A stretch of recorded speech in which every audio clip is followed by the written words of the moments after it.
While monetdbd is a tool to work with dbfarm, on the other side, monetdb is a tool to work with a database. With monetdb, we can create, start, stop, destroy databases. In reality, monetdb will delegate all of the work to monetdbd. Now, before we start working with monetdb, first we have to start our dbfarm. I will start this dbfarm that we have created in this blog post. And we already know that inside of this dbfarm we have a database dbfarm.db. Next, I will create a new database inside of the dbfarm. This database will be created in the maintenance mode.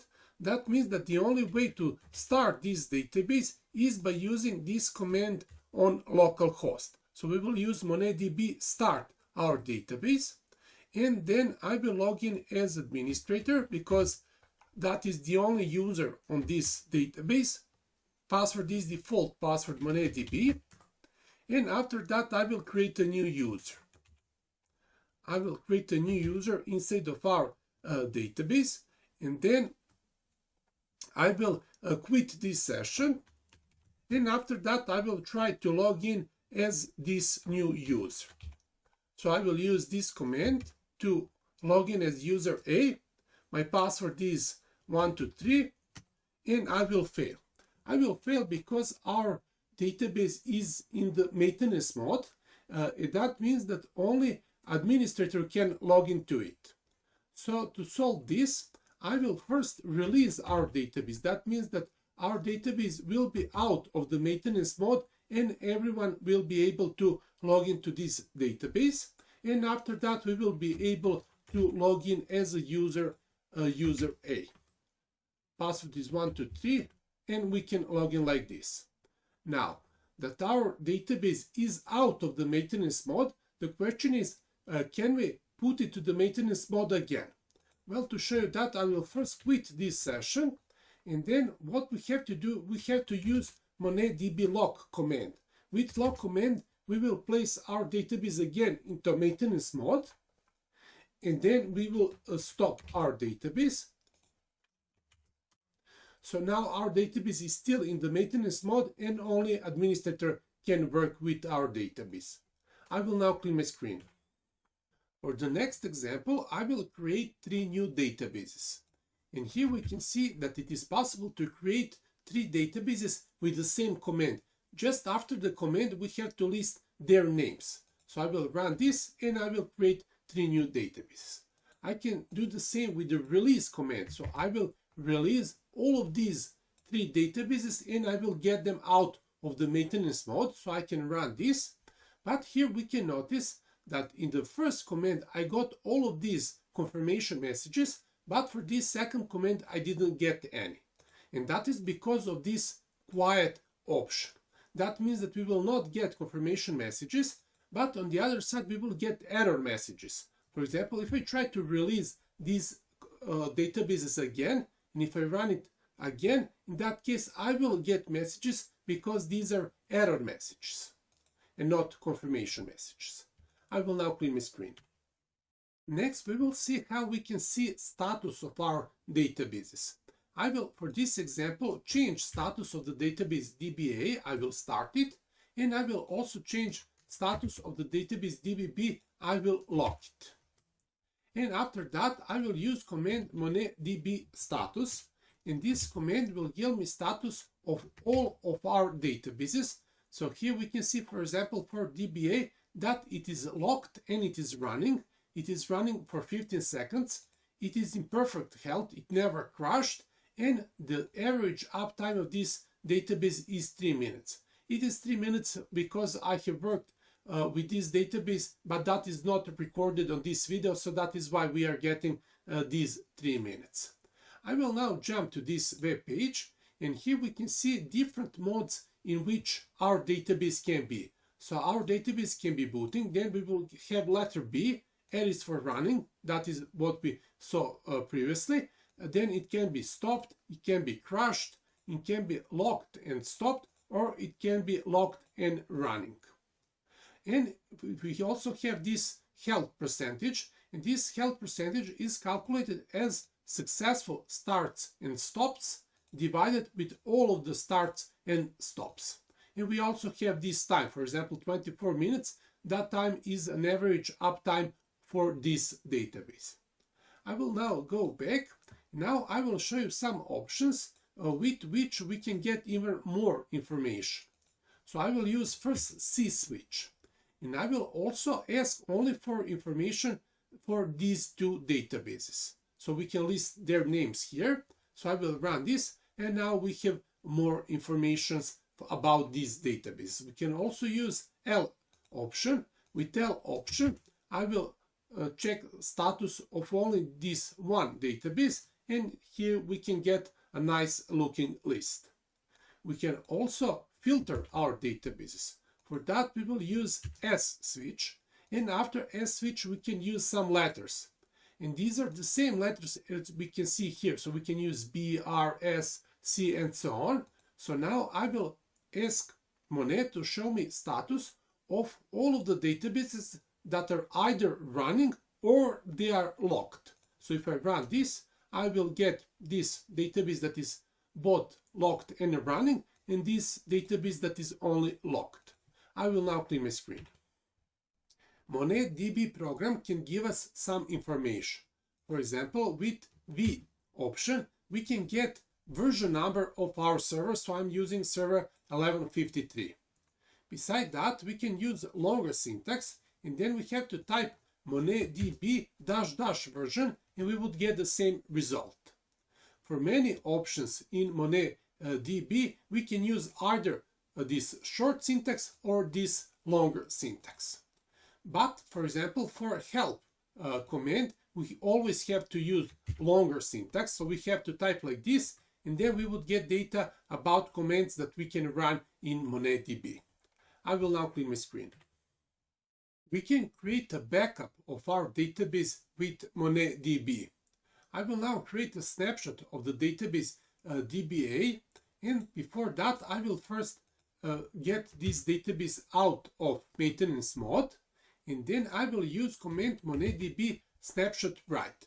This command will create a snapshot of this database, and that snapshot will go to standard out. And our standard out is this terminal. So if I run this, this will fail because we cannot write binary data to terminal. So instead of this, I will redirect our result. So I will redirect it to a file on the desktop. So if I run this, in this case, it will be successful. So if we now go here to desktop, here is a snapshot of our database. I will go back and I will clean my screen. It is also possible to create a snapshot directly to a file. But before that, I will change one setting of my dbfarm. For that, I will use monetdbd, and I will change snapshot here to this folder. So I will run this, and now my snapshots should be created inside of this folder. I will now try to create one snapshot. So I will run this command monetdb snapshot create. I will use option T. I will provide location of my snapshot, and this will be the name of my snapshot, and at the end I have the name of the database for which I am creating a snapshot. If I run this, I will fail because this folder here is not inside of the desktop, so we have to change our command. We have to change location to which we are creating our snapshot. Here I am creating a snapshot inside of the desktop, but I am also using this folder ZZZ. And this folder is not existent, so I have to go here to desktop and I have to create that folder. I will create folder ZZZ, and only now my command will work. So if I run it now, snapshot will be created. I will go back to this ZZZ folder, and here is my snapshot. I will go back to terminal. Now we don't have to use this T option and to provide this location. We can use default settings. And for that, we just have to run monetdb snapshot create. So I will create a snapshot of this database. I will run this, but this will fail because this database is inside of the maintenance mode. So first we have to release it from the maintenance mode, and then we have to run our command again and this time it will work, so we have created a snapshot. I will go now here to desktop, and this is my snapshot, and it is using default name. Default name is name of a database plus a timestamp when this snapshot was made. It is also possible to create a snapshot of several databases with one command, and for that we are going to use wildcards. So I will say monetdb snapshot create, and then I will use just db and star, because I have several databases with the names that start with db. So if I run this, I will create several snapshots, and if we go to desktop, we will see all of those snapshots. I will go back and I will clean my screen. We will now see how to restore a snapshot, but I will first show you this command, monetdb snapshot list. This command will list all of the snapshots that we have now available. Here only snapshots with default names will be listed. For example, that snapshot dba snap will not be listed here because it has a custom name. And here we can see that for B database we have two snapshots. I will now try to restore that B database. I will use command monetdb snapshot restore, and I will restore only this second snapshot. So I will run this. I will say yes to overwrite existing database, and now I have restored my snapshot.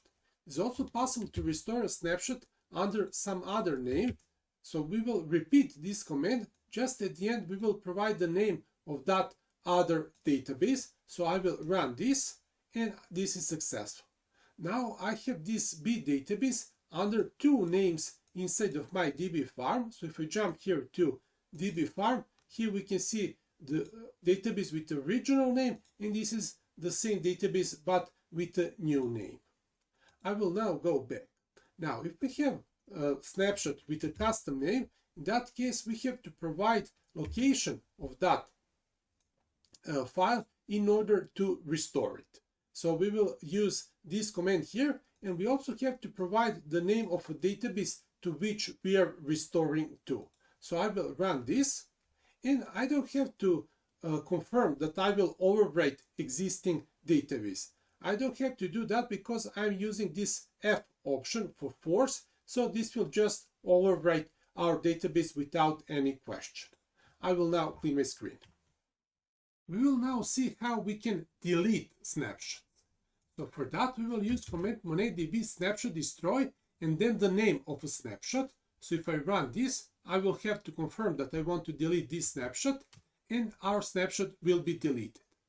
It is also possible to delete only old snapshots, and for that we will use option add, and we will say that we want to delete all of the snapshots for this database except the last one. So this number here is a number of snapshots that we want to preserve. I'm using this F option just to avoid confirmation. So I will run this, and our second snapshot of database B will be deleted, but we still have that first one. It is also possible to use wildcards. So I will run this command, and this command will delete snapshots of all of the databases which names start with DB. I will leave only 0 snapshots, so that means that I will delete all of them, and if I run this, I will actually delete 3 snapshots, and I will have no more snapshots. So if I use command snapshot list, we will see that we don't have any more snapshots with default name. I will now clean my screen. We will now talk about some settings that we can set for each database. I will first read those settings with the command monetdb get all, and I will read settings from the database dbfarm db. This database dbfarm db was created inside of this previous blog post about monetdbd, so inside of our dbfarm we have this database. I will run this command, and these are all of the settings for this database. In this column we can see the name of properties, for example read only. In this column value we can see a value for some property, and in this column source we can see a word default. Default means that some value is the default value for that property. Now with get all we can read all of the settings, but we can also read the value only for one of those settings. For example, we can use monetdbd get and then the name of a property and then the name of our database, so we would get only one line as a result. I will now clear my screen. We will now talk about some settings that affect performance of a database. But before that, we should always make sure that our database is stopped, and because dbfarm db is stopped, then we can start with the property and threads. This property will limit how many threads our database can use, and by default this property will be limited by number of cores on our processor. So I will run this. Next, I will change the value of mcopy into threads property. This property will limit number of threads that we can use with copy into from statement. And by default, this property is limited by number of columns of the table that we are importing. So I will run this. We can also change optimizer that our database is using. For that, we will use property opt_pipe. I will run this. I will set this to default pipe.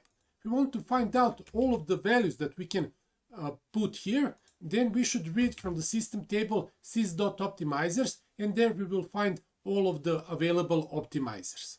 So I will run this.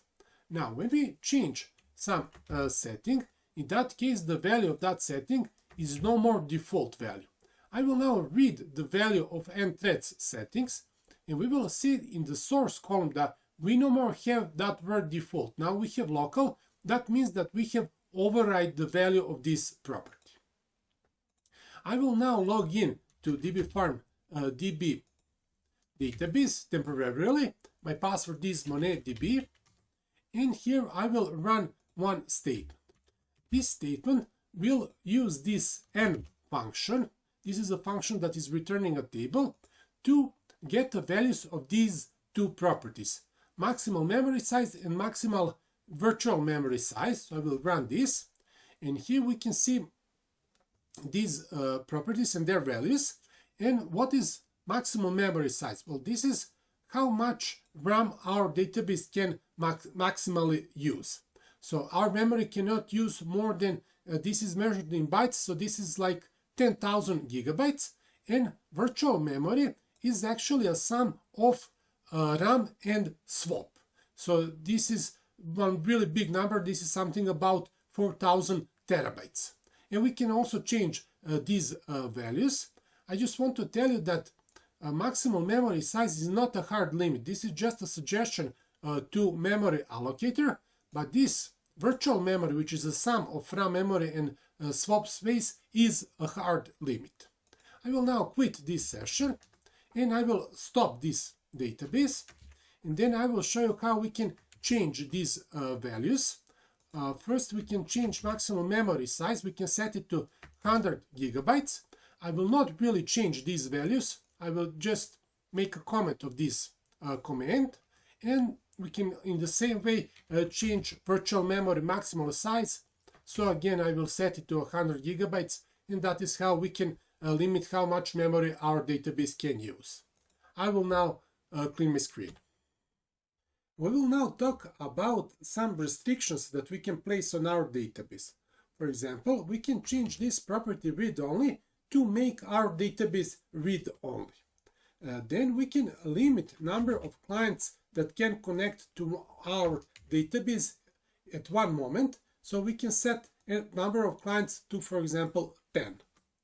We can also change idle time, and I will change idle time to 1 hour. 1 hour is 3,600 seconds. Now, what is this idle time? Where when we create a connection with Monet, if our connection is idle for 1 hour, then that connection will be closed. Now, I want to tell you that this property is not visible when we are using get all command. But if we go here to dbfarm and then to dbfarm db, and if we open Monetdb properties, then inside of it we will find this property, and this property is also mentioned in the documentation. I will now go back, and I will clean my screen. We can add some extensions to Monetdb Database, but for those extensions to work, we first have to change some properties. For example, if we want to use Python user-defined functions in Monet, we have to set this property embed py3 to true. In this blog post here, we already saw how to use this change. I will now go back, and beside Python, we can also use R language or C language, so we can use similarly named properties like embed R and embed C. Now here I'm using true, so we can use true or false, but it is also possible to use yes or no. Now I will again jump to one of the previous blog posts. Inside of this blog post about protoloaders, I have shown you how we can load ODBC loader library, and for that we have used this load modules property. So this is something that we can also use to extend our database. So for example, for dbfarm db, we would use a command like this one. We would change load modules to ODBC loader. I will now clean my screen. We will now talk about discovery of databases. For that, I will need two servers. So here in this previous blog post, I have created a green server. I will now jump to that green server. So this is my green server. This is virtual machine with a green server. And here I will first start my dbfarm, and then I will run command monetdb discover. This command will find me all of the local databases, but it will also find me all of the databases from the VOC server. And this will happen because in the previous blog post, we have turned on discovery on the VOC server. So it is turned on and we can see all of the databases from the VOC server.